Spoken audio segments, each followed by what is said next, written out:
Hola oyentes de Radio Sefarad y bienvenidos nuevamente a esta sección de genealogía llamada El Buen Nombre, como siempre de la mano de Alejandro Rubinstein desde México. ¿Qué tal, Alejandro? ¿Qué tal, Jorge? Buen día. Muy bien, pues vamos a seguir explorando el mundo de los nombres judíos.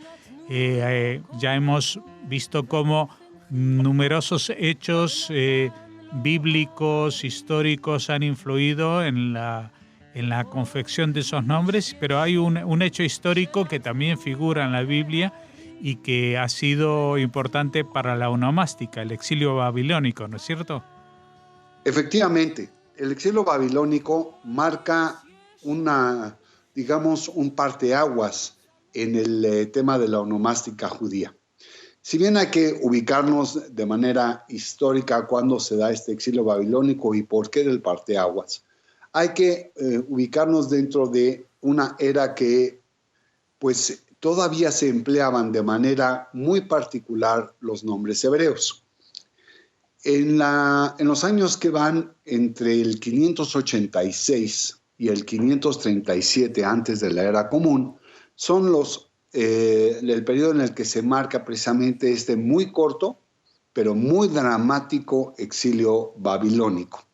El pueblo de Israel había estado pues razonablemente viviendo bien, aunque ya con un reino dividido, el reino de Israel y el reino de Judá, y obviamente en la zona había otro tipo de reyes que estaban reclamando algunos derechos, algunos impuestos naturalmente forzosos, como es el caso del rey Nabucodonosor, quien al no lograr cobrar los impuestos decide enviar a su ejército en contra de Jerusalén para castigar al entonces rey de Judá, el rey Jehoiakim, quien después de 3 años de estar pagándole tributos había decidido rebelarse y entonces es invadido.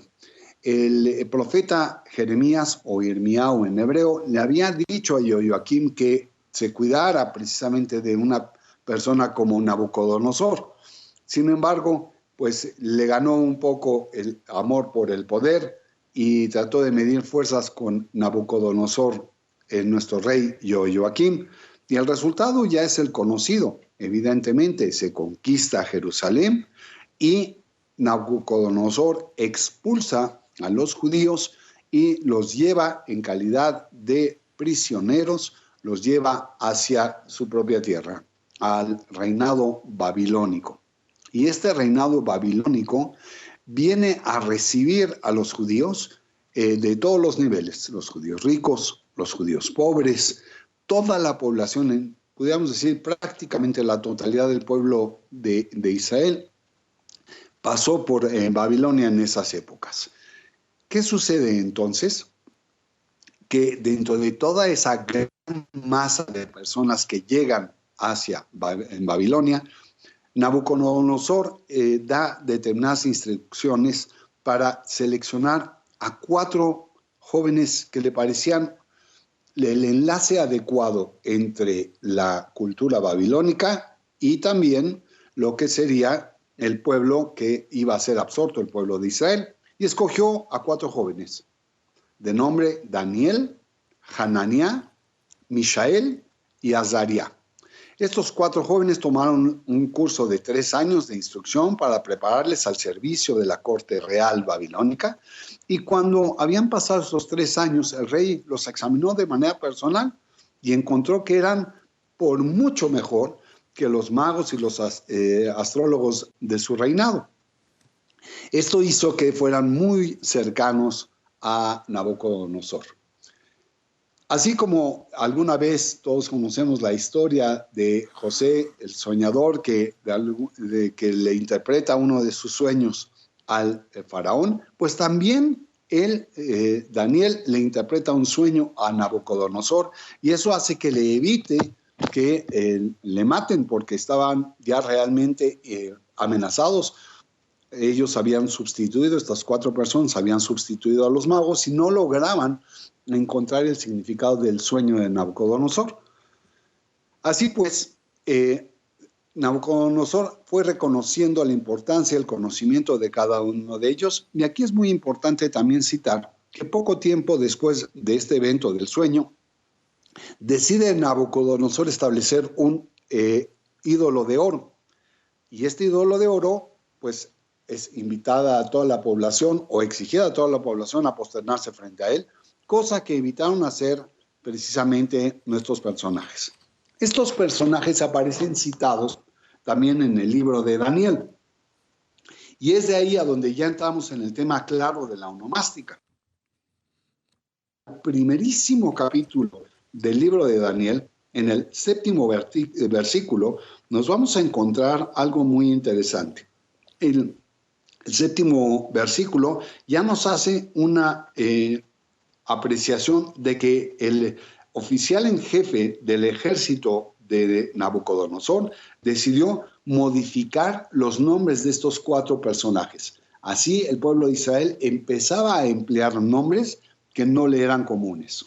Esto es, Daniel cambió su nombre por el de Belteshazzar, Hananiah por el de Shadrach, Mishael por el de Meshach y Azariah cambió su nombre por el de Abed-Nego. Como les comento, esto está en el primer capítulo, en el 7º versículo del libro de Daniel.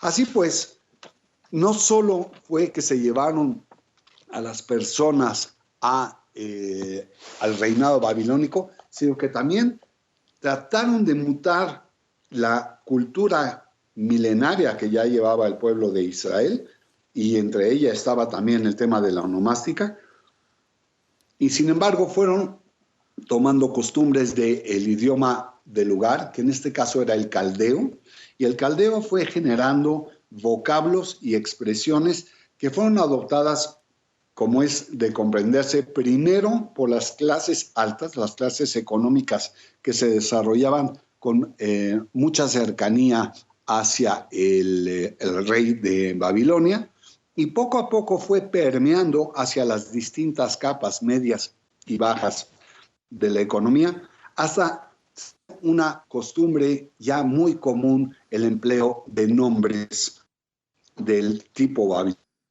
Otra de las maneras de recoger la experiencia, evidentemente la vamos a encontrar en el Talmud, pero un poco antes de encontrarla en el Talmud, en el libro de Nehemías, o Nehemías en hebreo, y la historia fantástica, la gesta que se cuenta en Megilat Esther.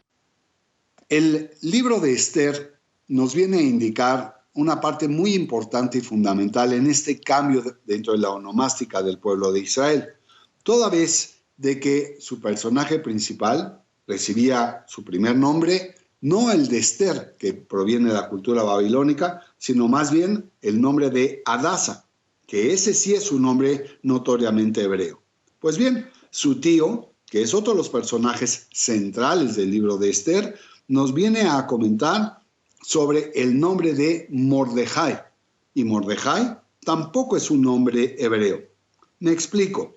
Resulta ser que Esther es un nombre que proviene de la diosa babilónica Ishtar.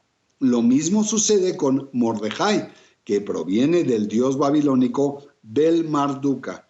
Ambos eran dioses que eran especialmente reverenciados por Nabucodonosor. Nos confirma entonces que el empleo de nombres cercanos al gusto del rey del momento haría que se obtuviesen favores para aquellos pueblos que iban adoptando la cultura caldea, que era, por mucho, la más fuerte en esa oportunidad. Así, de poco en poco, nos vamos encontrando en la literatura rabínica cómo se van adoptando otro tipo de nombres también babilónicos, como es el caso de Zerubabel o Zerubabel, que sonaría más cercano en el español, y que significa la dispersión en Babilonia. El nombre de Elam es un nombre que aún permanece, no es muy empleado, pero es el nombre que antecede al que hoy conocemos como Irán, esa zona geográfica que vino a ser mucho más amplia que el propio reino babilónico y que perduró pues por muchos siglos más. Tenemos también los nombres de Jariá, o que es la ira divina, el nombre de Pedayá, que es redención, el nombre de Hasadiá, que es curación, el nombre de Nehemías, nombre también de un profeta muy conocido, Nehemías, que es consuelo, o también podemos hablar del nombre de Odayá, que a últimas fechas se ha convertido en un nombre muy empleado en la tierra de Israel y que representa una gratitud hacia la misericordia. Esos son nombres estrictamente caldeos que de poco en poco fueron adoptados hacia el hebreo y se convirtieron en vocablos de uso común. Por cierto, la influencia en aramea o caldea en los nombres hebreos aún permanece, aunque hay algunos nombres que ya no utilizamos, lo reitero, pero voy a citar aquellos, por ejemplo, que tienen el sufijo ai, esto significa las dos últimas letras al final del vocablo, y que son nombres notoriamente de la época babilónica: Bebai, Altai, Zakai, Hai y Shammai.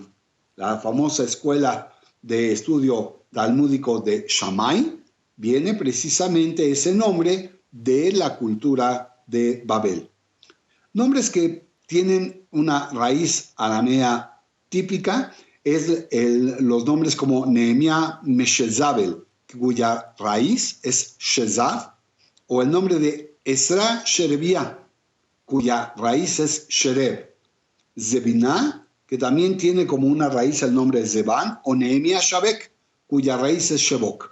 Hay otro tipo de nombres arameos que fueron reemplazando nombres típicamente judíos. Y cito: Gibor, Ezra, como el gran, también la persona que trae al pueblo de Israel, el gran profeta Ezra, Avda, Melijá, Yaduá, y curiosamente tres nombres que van a ser muy conocidos, no solo por judíos, sino naturalmente por el mundo no judío, que son los nombres de Yeshua, Yeshu o Yesú, que vienen a ser nombres que terminan siendo como Yeshua y que vienen a cambiar el nombre de Yeshua y se convierten en lo que ahora ya es en nuestra lengua Jesús, o lo que fuera en el latín antiguo culto y vulgar y posteriormente al italiano, el nombre de Jesús.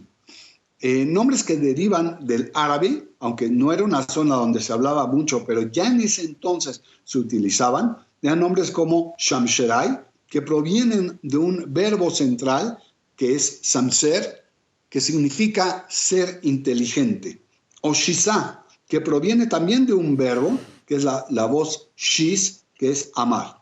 Hay nombres que se adoptaron de los babilonios y de los persas muy claramente y al día de hoy sí son empleados. Ya habíamos comentado el nombre de Mordejai, que es un nombre absolutamente común en el pueblo de Israel, pero también existe el nombre de Belshazzar, que proviene de Baltasar, o Sheshbazzar, que también provienen del nombre que ya hemos comentado de Shenazar.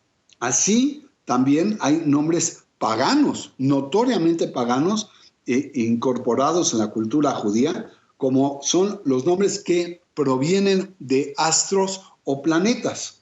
Esto es, el nombre Nevó proviene de Mercurio, Levaná de la luna, Shabshai o Shabtai, que proviene de Saturno, y el mes de Tamuz, que ya hemos comentado también los nombres de meses. El mes de Tamuz proviene de la adoración a un dios, que es el dios Adonis, y finalmente lo que iba a ser después el vocablo de querubín, que es un nombre claramente querub, es un nombre claramente babilónico y se refiere a los hongos. Así vamos encontrando estos nombres que son de uso común, pero también hay nombres que ya cayeron en claro desuso. Esto es, nombres persas que entraron en la cultura de Israel, como Amasís, quien fuera el esposo de Salomé, es un nombre anterior, inclusive ya De hecho, es muy posterior al exilio babilónico, porque esto ya es después del retorno e inclusive es un poco antes de la expulsión nuevamente del pueblo de Israel con motivo de la destrucción del segundo templo. Pero hay nombres mucho más antiguos. Por ejemplo, un nombre del tercer siglo antes de la era común es el nombre de Arsam, que es uno de los 70 traductores de la Biblia. Otros nombres, y me voy a permitir citarlos de manera sucinta, son Ashna, Bagabag, Bagadates. Bagoas es un nombre francamente interesante y porque se refiere al eunuco. Y los eunucos eran las personas que pues naturalmente tenían que cuidar de las damiselas de la corte.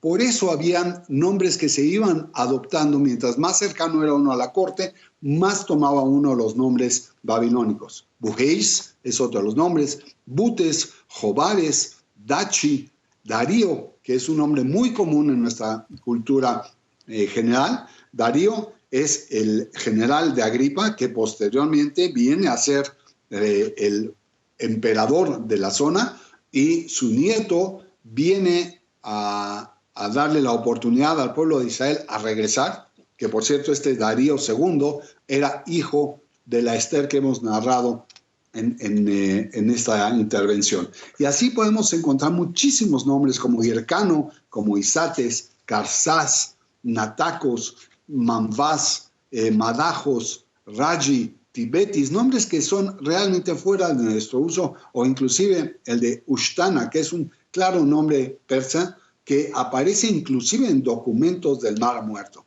La riqueza de los nombres persas proviene precisamente de una lengua que fue muy importante, pero que también esa lengua cayó en desuso.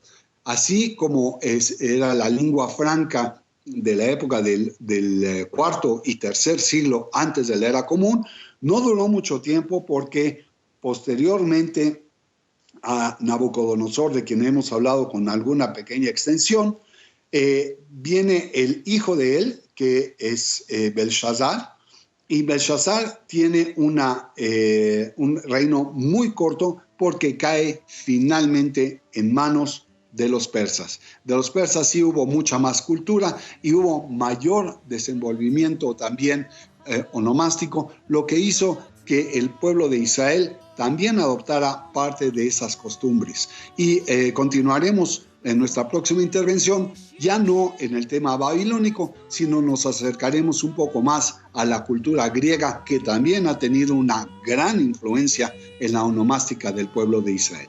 ¿Qué te parece, Jorge? Y la demostración de la influencia griega está en tu propio nombre, Alejandro. Así que estaremos atentos a nuestra próxima comunicación dentro de 2 semanas. Muchas gracias por haber estado con nosotros y hasta la próxima. Hasta la próxima. לכל איש יש שם שנתן לו אלוהים ונתנו